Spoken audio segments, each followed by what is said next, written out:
ഡിവൈഎഫ്ഐയുടെ youth startup festival മവാസോയിൽ ശ്രദ്ധേയയായി Kozhikode നിന്നുള്ള കുട്ടി സംരംഭകയും ആരോഗ്യകരമായ ഭക്ഷണ സംസ്കാരം പ്രോത്സാഹിപ്പിക്കുന്ന സാൽഡോ എന്ന സംരംഭവുമായാണ് 9ാം ക്ലാസ്സുകാരി അസ അസ്മി എത്തിയത്. അസയുടെ സ്വപ്നമായ സാൽഡോ സാലഡുകൾ ഈ മാസം തന്നെ വിപണിയിലെത്തും.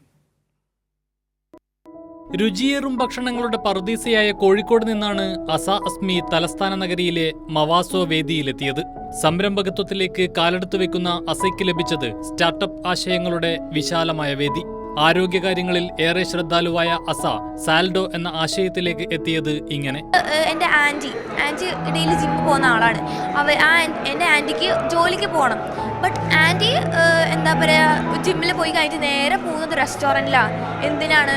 ഒരു ഓയിലി ഫുഡ് കഴിക്കാനോ അല്ലെങ്കിൽ എന്തെങ്കിലും ബീഫ് വരട്ടിയതോ പൊറോട്ടയോ കഴിക്കാനാണ്.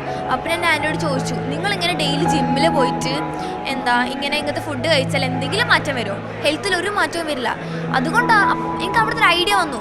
സോ എന്തുകൊണ്ട് ഞാനൊരു ഹെൽത്ത് കോൺസെപ്റ്റ് ഉണ്ടായിക്കൂടാ, ഒരു ഹെൽത്തി ഫുഡ് ലൈഫ് ഈ കേരളത്തിൽ കൊണ്ടുവന്നുകൂടാ, ഒരു ഹെൽത്തി ലൈഫ് സ്റ്റൈൽ ബിൽഡ് ചെയ്തുകൂടാ. സോ അങ്ങനെയാണ് ഞാനിതിലേക്ക് മെയിനായിട്ട് ഇൻവോൾവ് ആയത്. ആരോഗ്യകരമായ ജീവിതശൈലിയെക്കുറിച്ചും ഭക്ഷണ സംസ്കാരത്തെക്കുറിച്ചും ആളുകൾക്കിടയിൽ അവബോധമുണ്ടാക്കുകയാണ് സാൽഡോയുടെ ലക്ഷ്യം. ഒപ്പം നല്ല ഭക്ഷണം നൽകുന്നതാണ് പദ്ധതി. ഒരു ബിസി ലൈഫ് സ്റ്റൈൽ പാലിക്കുന്ന ഒരാൾ, അവർക്ക് വെച്ചാൽ ഒരു ഹെൽത്തി ഫുഡ് കിട്ടാന്ന് പറയാൻ ഭയങ്കര ബുദ്ധിമുട്ടൊരു കാര്യമാണ്, ബുദ്ധിമുട്ടൊരു ഫാക്ടറാണ്. അപ്പം അധികം റെസ്റ്റോറൻറ്റ്സിലൂടെ ഹെൽത്തി ഫുഡ് അവർക്ക് കൊടുക്കുന്നില്ല. അപ്പം ഒരു ടേസ്റ്റ് ബേസ് മാത്രമാണ് അവർ ശ്രദ്ധിക്കുന്നത്. സോ ഇതിനൊക്കെ പ്രിവെന്റ് ചെയ്തിട്ടാണ് ഞാനൊരു സാലഡോ ഒരു സലാഡ് കമ്പനി തുടങ്ങിയത്. ഈ മാസം തന്നെ ഉൽപ്പന്നം വിപണിയിലെത്തിക്കും. റഷ്യൻ, അറേബ്യൻ ഉൾപ്പെടെ വിവിധ തരം സാലഡുകളുണ്ട്.